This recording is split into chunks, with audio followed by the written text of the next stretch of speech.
ஜோசியரை போய் பார்த்தபோது ஒரு 7 வாரம் அவங்க விரதம் இருக்கணும். 7 வெள்ளிக்கிழமை. 7 வெள்ளிக்கிழமையும் அவங்க வந்து காலையில மத்தியானம் ஒரு வேளை சாப்பிடணும்.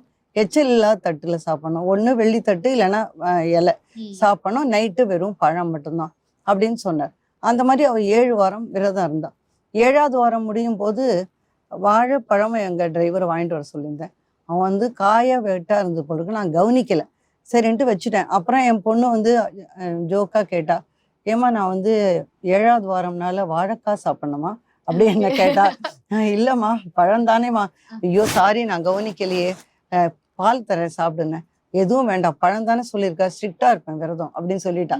எனக்கு கல்யாணத்துல இன்ட்ரெஸ்ட் இருக்கோ இல்லையோ ஆனா அந்த விரதத்துல ஸ்ட்ரிக்டா இருக்கேன் அப்படின்னு சொல்லிட்டா. சரின்ட்டு நான் வந்து ஓகேன்னு சொல்லிட்டு டிரைவர்கிட்ட ஃபோன் பண்ண அவர் சொன்னா ரொம்ப லேட் ஆயிடுது, கடையே இப்ப கிடையாது, நீங்க முன்னாடி சொல்லியிருந்தா நான் வாழைப்பழம் வாங்கியிருப்பேன் அப்படின்னா.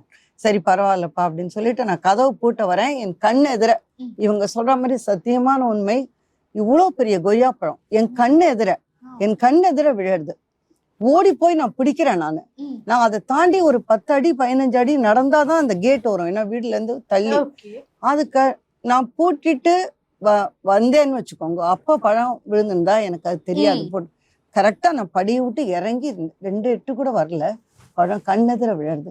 உடனே நான் வந்து கேட்டு போட்டெல்லாம் இல்லை, நேரா போய் ஜெயஸ்ரீ உனக்கு கடவுளே அந்த பழம் கொடுத்துருக்காருமா அப்படின்னு சொல்லி கொடுத்தா அவ சாமிகிட்ட வச்சு நெய்வேத்தியம் பண்ணிட்டு சாப்பிட்டா.